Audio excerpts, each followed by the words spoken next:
Bom dia, boa tarde ou boa noite, sejam bem-vindos a mais uma aula de sistemas distribuídos. Vamos começar? Na aula de hoje a gente vai continuar falando de relógios, mas de relógios lógicos. Vamos ver um algoritmo chamado algoritmo de Lamport para atualizar esses relógios. Vamos ver algumas propriedades e alguns exemplos de como que esse relógio funciona. Então vamos começar resgatando um pouco da aula passada, falando sobre aquele nosso problema de sincronização de relógios. Esse é um problema fundamental e de difícil solução por causa do clock drift. Até mesmo o TAI, que mantém a hora certa no mundo, né, no mundo moderno, utiliza a sincronização entre os seus relógios atômicos. Porque relógios reais nunca estão perfeitamente sincronizados. A gente viu isso na aula passada. E sistemas distribuídos, a gente precisa de ordem. Em alguns casos, a gente vai precisar de ordem global dos eventos e, em alguns casos, vamos precisar sincronização de eventos que acontecem em escala de tempo subsegundo. Então, a gente vai precisar de alguma outra ideia para tentar ordenar eventos de um sistema distribuído. Então, vamos falar um pouquinho sobre o que significa isso, né? Eu tenho eventos que estão acontecendo em diferentes processos, em diferentes computadores de um sistema distribuído. Esses eventos podem ser escrever no log, enviar uma mensagem pela rede, atualizar o banco de dados, o usuário pode clicar em alguma coisa. E eu preciso, ou gostaria, de determinar uma ordem para a ocorrência desses eventos. Repare que eles estão acontecendo em vários lugares do sistema distribuído ao mesmo tempo. Então eu preciso, de alguma maneira, tentar determinar uma ordem que esses eventos estão acontecendo. Então, repara que a sincronização de relógio entre todas as partes do sistema distribuído serve para ordenar os eventos, né? Se você assumir que os relógios estão sincronizados, eu posso usar o horário, né, em que o evento aconteceu para colocar eles em ordem. Okay? Mas a gente também pode, a gente vai ver já já, que a gente consegue colocar eventos em ordem sem utilizar um relógio real, simplesmente olhando para quando e como eles aconteceram. Por exemplo, um processo, uma thread, ela sabe a ordem dos seus próprios eventos. Um processo que escreve no log, depois envia um pacote pela rede, depois acessa o banco de dados, ele sabe que esses 3 eventos aconteceram nessa ordem. Então, por que não explorar isso para tentar ordenar os eventos de um sistema distribuído? Vamos a um exemplo futebolístico. Vamos considerar aqui a cobrança de um pênalti e 5 lugares nessa dinâmica aqui de cobrança de pênalti. A linha do gol, a marca do pênalti, a linha da pequena área, a linha da grande área e a linha de fundo. E aí eu vou considerar vários eventos que vão acontecer nessa dinâmica de cobrança de pênalti. O primeiro deles, vou chamar ele de E1, é que o artilheiro chega na linha da grande área. O E2 é o goleiro chega na linha do gol. E3, artilheiro corre para a bola que está na marca do pênalti. É 4, o goleiro abre os braços. É 5, o artilheiro chuta a bola. É 6, o goleiro pula para um lado. É 7, a bola bate no goleiro. É 8, o artilheiro corre para a linha da pequena área. É 9, a bola vai para a linha da pequena área. É 10, o artilheiro chuta essa bola, que está na linha da pequena área. E é 11, a bola sai pela linha de fundo e não foi gol. Bom, e nosso problema é, será que a gente consegue colocar esses eventos em ordem de ocorrência? Imagina que você não viu o vídeo, né? Não viu a cena, você tem esses eventos aqui e você gostaria de colocar eles na ordem em que eles ocorreram. Okay? E aí repara que para cada local a gente sabe a relação de ordem. Se eu pegar os eventos E2, E4 e E7, eu sei que E2 ocorre antes de E4 e que ocorre antes de E7.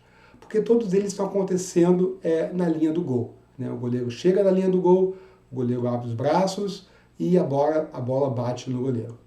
Então repara que eventos que acontecem no mesmo local, a gente consegue colocar eles em ordem, sem muita dificuldade. E agora, para locais diferentes, a gente também sabe algumas relações de ordem. Por exemplo, eu sei que E5 ocorre antes de E7, que ocorre antes de E10. Por quê, né? Se eu olhar aqui para E5, o artilheiro chuta a bola. E E7 a bola bate no goleiro. A gente sabe que para a bola bater no goleiro, o jogador, né, tem que chutar a bola antes.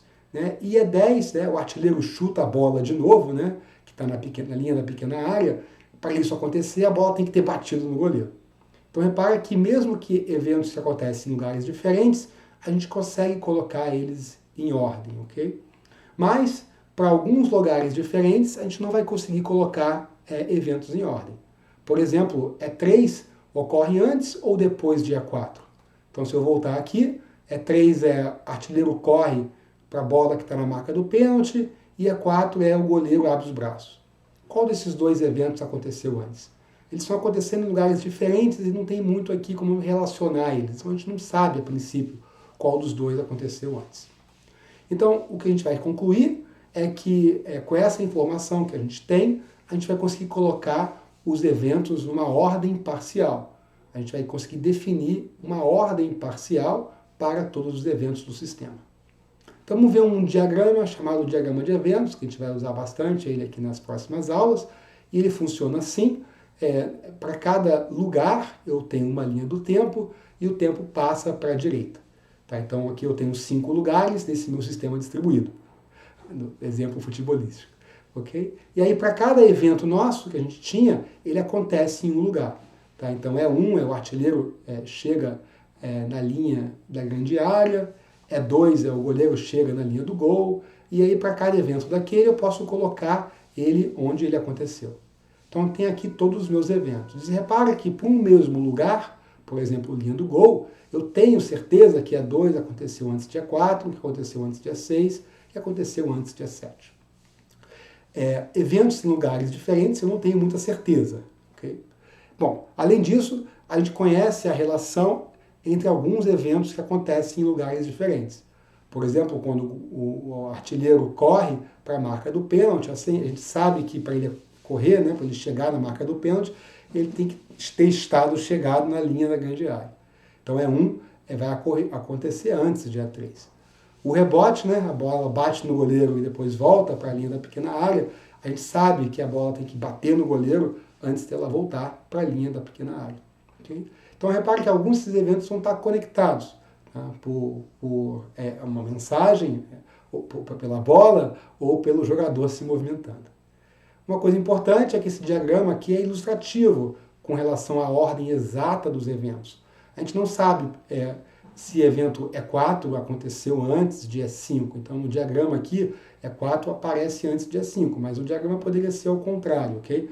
A gente não tem certeza entre esses eventos. Então, repara que esse diagrama vai ajudar a gente a entender uma ordem parcial entre os eventos. Essas nossas setas, elas indicam que o evento de origem ocorreu antes do evento destino, por causalidade. E a gente já viu que eventos que acontecem no mesmo lugar, eles são ordenados na ordem em que eles acontecem. Então repare que eu não estou usando o relógio real para estabelecer essa relação de ordem entre os eventos desse meu sistema. Muito bom. Então isso tudo é para motivar o que a gente chama de tempo lógico. Então, o tempo lógico vai capturar apenas essa relação de ocorreu antes entre pares de eventos. Então eu vou pegar 2 eventos e eu vou querer dizer se um deles ocorreu antes do outro. Eu vou jogar fora o aspecto infinitesimal do tempo, né, do tempo real, e essa relação de ocorreu antes tem que corresponder à causalidade, eu tenho que respeitar isso. Tá? Então a passagem de tempo lógico, a passagem de tempo real, em cada local, ela é muito bem definida, né? E o que a gente vai precisar é construir uma relação para poder inferir que evento ocorreu antes de que evento.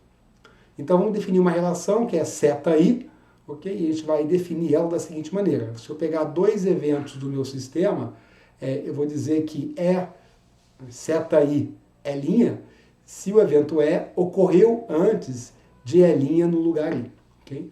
Onde ocorrer antes é realmente vir antes na linha do tempo daquele processo. Então repara que I aqui é um lugar, né? Que pode ser um processo ou um computador.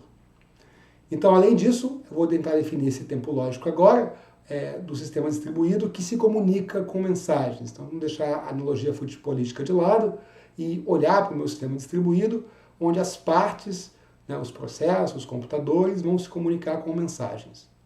Okay?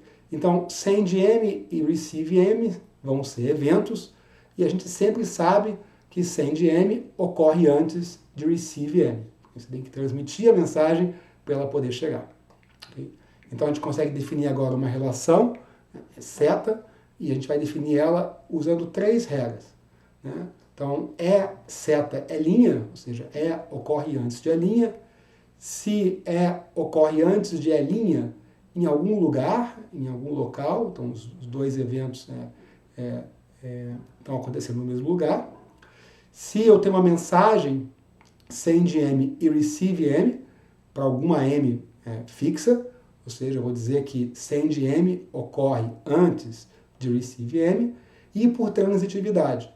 Então, se ocorre antes de E' e ocorre antes de duas linhas, então eu vou concluir que ocorre antes de duas linhas. Okay? Então a gente usa essa expressão, ocorreu antes, para ler essa seta para a direita aqui. Okay? Então ocorre antes de A', eu tenho então escrevendo seta E'. Muito bom. Agora, além disso, a gente vai ver que vão ter eventos que a gente não consegue estabelecer se ocorreu antes de A' ou E' ocorreu antes de E. Então, essa relação que a gente está definindo, ela vai definir apenas uma ordem parcial entre os eventos. Alguns eventos não vão estar relacionados nessa relação. Então, para tratar desses eventos, a gente vai definir um outro símbolo, que são essas 2 barras paralelas.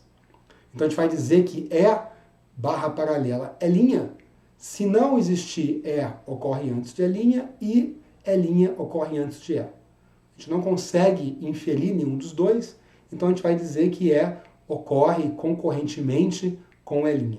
Ou seja, E e E' são eventos concorrentes. Então não temos como definir a ordem entre os dois, a partir da causalidade que está disponível no nosso sistema.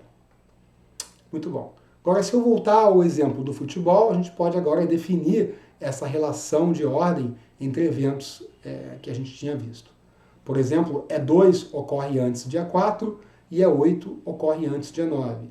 E a regra que diz isso é que esses eventos ocorrem no mesmo lugar e a gente sabe que um aconteceu antes do outro. Bom, a segunda E1 ocorre antes de E3, E7 ocorre antes de E9, por mensagem, né? Aquela ideia de que a bola se movimentando ou o jogador se movimentando pode ser encarado como uma mensagem no meu sistema distribuído. E por último, eu consigo concluir relações de ordem mais longas, assim, utilizando transitividade. Então, se eu pegar E2 e E6, E2 ocorre antes de E6 e E5 ocorre antes de E10. Vamos voltar lá no nosso diagrama para ficar mais claro isso. Se eu pegar E2, está lá em cima, e E10 está lá embaixo, a gente consegue, por transitividade, dizer que E2 ocorre antes de E10. Okay? E a mesma coisa para E1 e E8, por exemplo. E1 ocorre antes de E8, por transitividade. E1 ocorre antes de E3, E3 ocorre antes de E5, E5 ocorre antes de E8, logo E1 ocorre antes de E8. Muito bom. Então a gente consegue inferir esses eventos, a relação entre esses eventos, e, de novo, se eu olhar para eventos, pares de eventos específicos, como E3 e E4, a gente vai ver que a gente não consegue concluir que E3 ocorreu antes de E4, nem E4 ocorreu antes de E3, logo, por definição, eles são concorrentes. Então vamos pegar aqui o 5 e o 6 e olhar o nosso diagrama. Ok, tem aqui o meu diagrama. Se eu pegar o evento 5 e o evento 6, a gente não consegue concluir se um ocorreu antes do outro, então, por definição, eles vão ser eventos concorrentes. Muito bom. Okay? Então, com isso, a gente está pronto para definir um relógio lógico, que vai tentar construir uma passagem de tempo lógico para eventos nesse nosso sistema distribuído. O objetivo desse meu relógio lógico vai ser inferir essa relação que a gente acabou de definir de ocorreu antes, utilizando os valores do relógio lógico. Então esse relógio lógico vai ser um contador e a gente vai tentar usar os números desse contador para inferir se um evento ocorreu antes do outro ou se um evento ocorreu em paralelo com o outro. Muito bom. Então a primeira coisa que a gente vai fazer é associar a cada evento do sistema um valor inteiro. E esse valor é o valor de relógio associado ao evento. Okay? Repara que não tem nenhuma relação esse relógio lógico com um relógio real. Tá? Além disso, cada processo, cada computador, cada local, vai manter um relógio lógico que a gente vai chamar aqui de LI, onde I aqui é o processo, né, o local. Tá? E esse é o relógio que o processo vai usar para anotar os tempos dos seus eventos. E esse relógio vai crescer em cada processo de maneira monotônica, só vai aumentar, nunca vai voltar atrás. Então o que a gente precisa agora é de uma regra para ajustar o relógio lógico. Como é que esse relógio lógico vai progredir? A gente sabe que ele é um número inteiro, ok? Cada evento vai receber um valor, mas como é que ele vai avançar no tempo? E aí nós temos 3 regras para avançar o meu relógio lógico. Tá? Então cada processo I vai incrementar o relógio lógico dele antes de cada evento. Okay?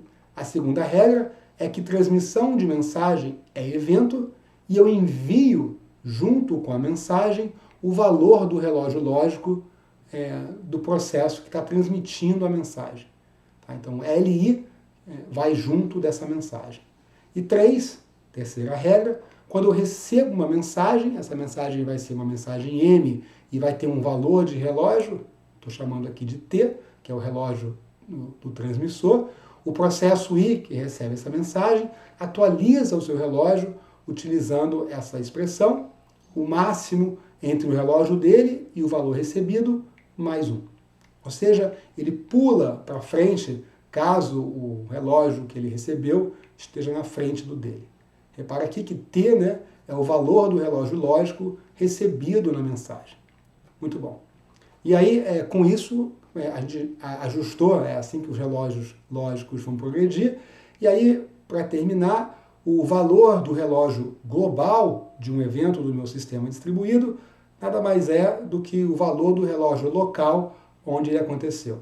Então, L aqui, sem subscrito, é o tempo lógico global de um evento, e ele vai ser igual a L de I de E, onde I aqui é o lugar onde o evento aconteceu.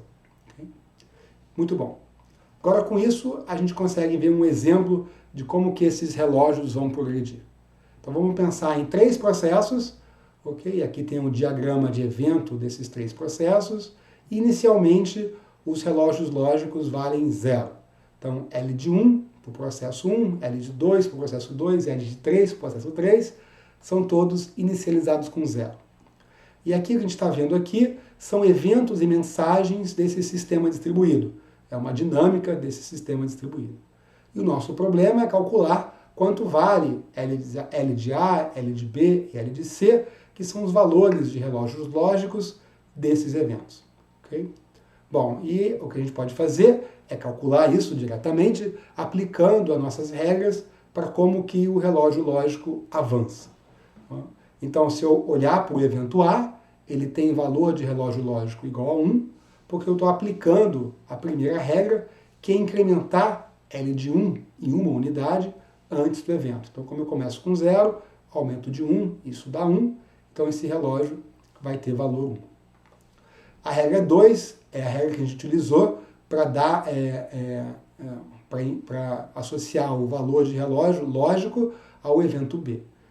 B é um evento de transmissão, e evento de transmissão é evento, então eu aumento o valor do relógio, era de 1, foi para 2, então esse evento tem valor de lógico 2. E repare que esse 2 vai na mensagem, né?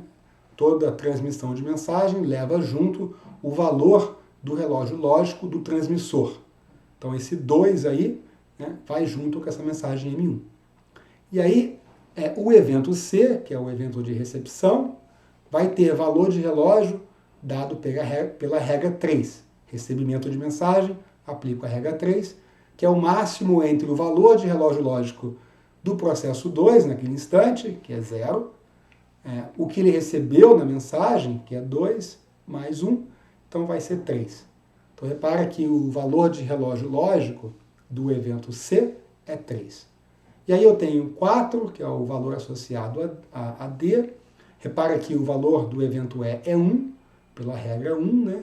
e o valor de relógio do evento F é 5 pela regra 3. Então, com isso, a gente conseguiu dar valores de relógios lógicos para todos os eventos do nosso sistema distribuído, seguindo aqui o algoritmo de Lamport. Muito bom. Agora vamos ver algumas propriedades desse algoritmo. Então, o relógio lógico de Lamport, ele vai ordenar os eventos do meu sistema distribuído de forma consistente com a relação ocorreu antes. O que eu quero dizer aqui é o seguinte: se E ocorreu antes de E', na nossa definição, né, de que ocorreu antes, então L de E vai ser menor do que L de E'. Infelizmente, o reverso não é verdade.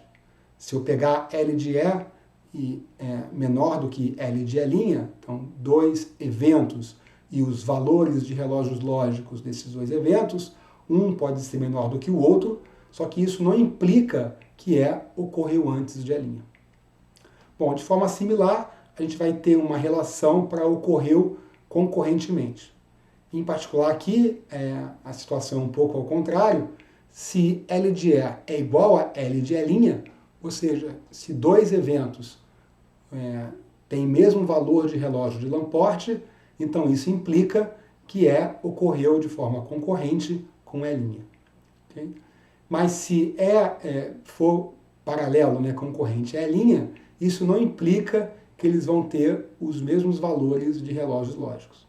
Tá? Então, o relógio lógico de Lamport vai ordenar os eventos concorrentes de maneira arbitrária. Ele não recupera essa relação. Muito bom. Então, a gente pode verificar isso, né, essas propriedades.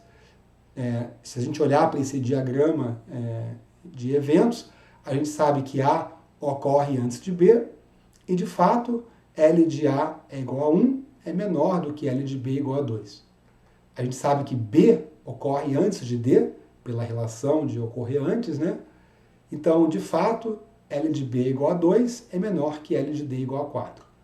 Então, os valores de relógio lógico de Lamport estão consistentes com a relação ocorreu antes. Em compensação, a gente pode pegar dois eventos nesse sistema, o evento E e o evento B.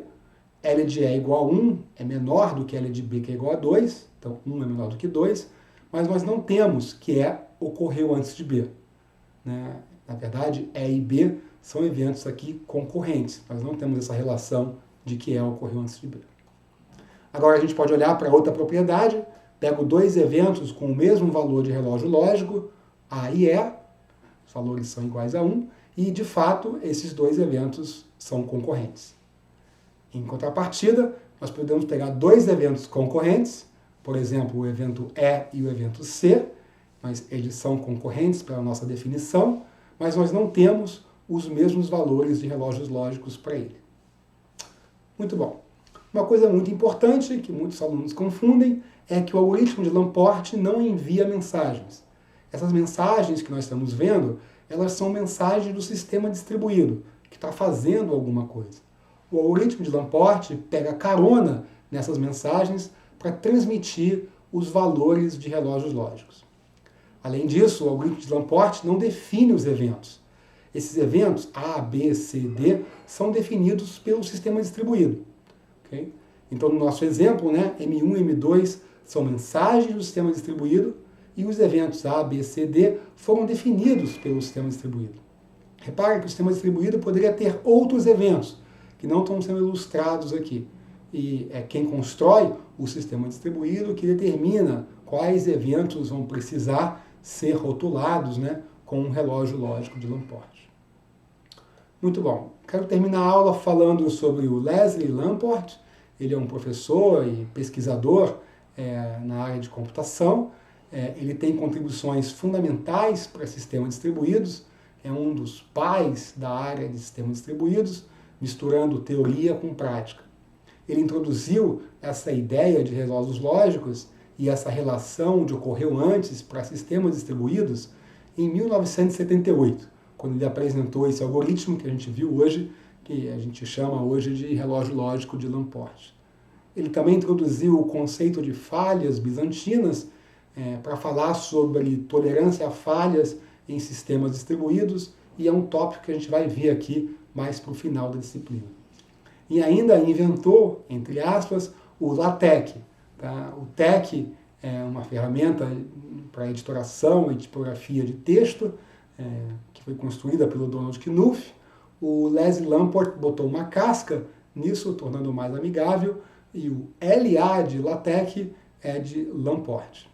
Não por menos, o Leslie Lamport ganhou o prêmio Turing em 2013, o prêmio considerado o prêmio Nobel da computação, e deu uma palestra na ocasião, chamado An Incomplete History of Concurrency, que eu coloquei no site da disciplina, e é uma palestra bem legal, onde ele fala sobre problemas fundamentais em sistemas distribuídos. Bom, isso é tudo que eu tinha para falar para a aula de hoje. A gente se vê aqui na próxima aula gravada ou na nossa aula síncrona. Até já!